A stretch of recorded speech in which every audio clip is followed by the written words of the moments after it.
Hi everyone! So, dumating na yung order ko na Brazilian Botox.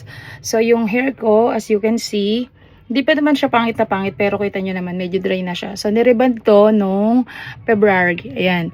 So, ang hair Brazilian Botox with Sakura Essence ay good daw po for damaged hair, rebanded hair, colored hair, bleach hair, dry hair, and frizzy hair. Ayan. So, ito ay including daw po ito ang first Brazilian hair botox na may Sakura essence na pag ginagamit for damaged hair. Ayan. So, how we're going to use daw this. Okay. So, firstly, you have to wash your hair thoroughly. Wash daw.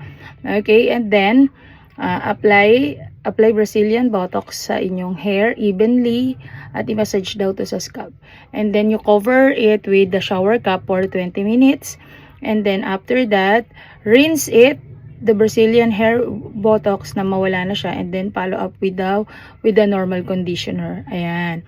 So, this is 500 ml. So, medyo malaki siya.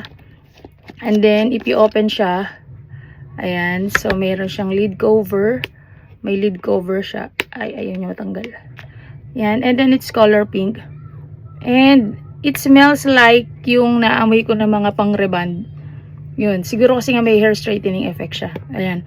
So, I'm going to wash my hair. Hindi ko na mapapakita yung step by step. Basta ipapakita ko siya after kung ano nangyari sa ginawa ko sa aking hair. Okay? So, that's all and I'll be back. So, ayan, na-apply ko na siya. So, upon applying, ano na siya eh. Parang smooth na siya. Parang siyang conditioner actually. Pero meron siyang yung amoy na talaga ng reband. Ayan. So, I'm going to wait for 20 minutes and rinse it. And then, hindi ko siya blow dry. Papakita ko siya pag tuyong-tuyo na talaga siya. Yan. Hi! So, ayan. After 1 hour, na tuyo na ang aking makapal na buhok. Hindi ko siya binlow dry. As is, inintay ko lang talaga siya matuyo. At makapal talaga yung buhok ko.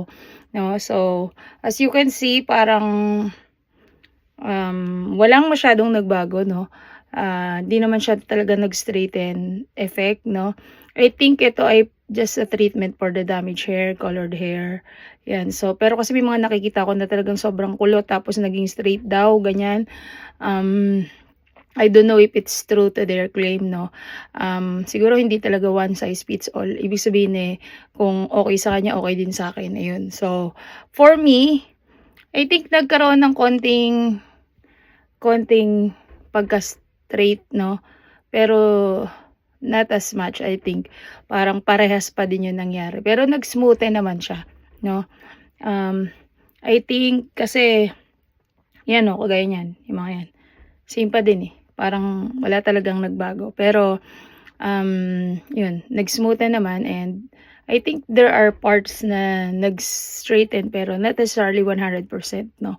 So, if you want to try the product for yourself, para sa inyong sariling experience, so try it out. Baka kasi mas okay sa inyo, hindi naman okay sa akin. So, yan.